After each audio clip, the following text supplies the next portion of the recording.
What if I told you the ways that you need to just do things differently so that your fan base as an artist or as a creative can go up, right? And that is basically what we want to speak to. But today specifically just talking to artists. Right, let's dive into it real quick. I know that you want to build a strong fan base. I know that's something at the back of your mind because, of course, why is that even important in the first place? It is important so that you can have like traction. Understand that your fan base are the exact people who are going to buy from you. Now, something I love to say, there is really a difference between a fan base, people who follow you, and of course, your community. Your fan base basically are people who love what you do. It's not that they've seen just one time of what you do. So I'm going to give you an example. You cannot become a fan by listening to one song. Like, that can be argued, but of course, from where I stand, maybe in this age of social media, possible. So that would mean that you might be a fan of the person's brand, but not a fan of his music. Of course, there are people who I love their branding, I don't love their music. And there are other persons I love their music and I don't love their brand. There is that. So I'm saying to say that your fans are just those people who love the things that you do. There are those people. They're gonna rock with you. And you have followers. You just have people who follow you on social platforms. Because people follow you for different reasons. You really can have your ops following you, right? And so you don't mistake people who follow you and your fans. There are some people who are going to be your fans and they're not following your exact official. Because think about it, there are some people who their exact official page is not pushing out a lot of information to have these fans become fans and even stay fans. You might have people who don't follow you, but they're your fans. I have people like that. I don't follow them, but I'm a fan of them. And then the next thing is people in your community.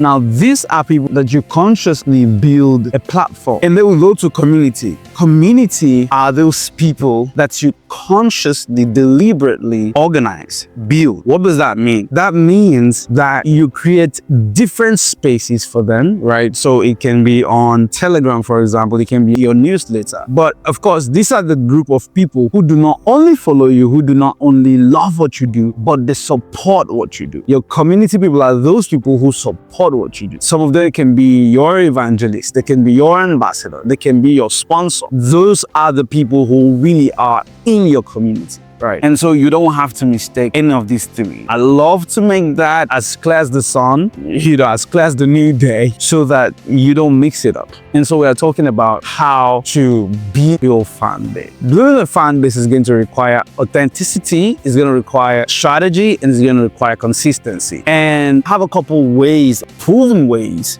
that you can build and maintain a dedicated following, a dedicated fan base, people who are going to stand by you, rock with you. And the very first thing that you have to know is really creating an authentic product, right? So now I'm speaking to musicians. So it's really creating an authentic music, right? It is hard. It is more difficult to fake a sound than it is to do a sound that is authentic to you. I'm going to say it again. It is difficult. It is more difficult to fake a sound than it is to create a sound that is authentic to you, right? That's one. Another thing you have to look at, right, in the same breath is really a unique type of music. People are tired of the ordinary. People are tired of the usual. People are tired of the everydays, right? And so they need something that is different. They need something that is unique.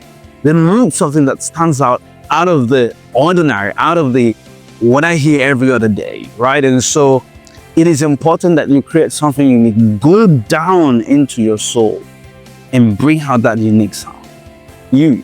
Everybody have a different signature, right?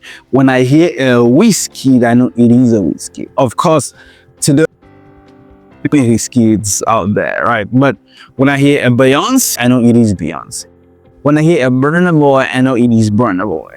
When I hear Odumedu Black, I know that's like, I just know. So that's my point. When a Kanye West beats drop, you just know. At least you guess like that sounds like, yeah. What am I saying? You have to create something that is unique. Kanye came into the scene and he changed the way hip hop sounds. He changed it from the 2010s. He changed it. He changed what a hip hop artist should look like. And so that's what we are talking about. What is that difference that you're going to bring to the table? So you have people follow you because people love what is new. what is out there, what is of the ordinary. And so this is going to have you experiment sounds even, right? Be true to your sound. Now, get it. Think about Billie Eilish and what she does with her sound. You know, that authentic sound. She just stays true to her sound. We started listening to her because it's just different. That whispery vocals, that atmospheric sound, you know what I mean? That dark lyrics, you know what I mean? And so that is very important. That stood her up. And so that's why we started liking. Think about Sia and how she came out. We did not know what she looks like. We just knew that sound was different. And so we followed her for that. If you're going to build a loyal fan base, you have to stand out. Really the point of this.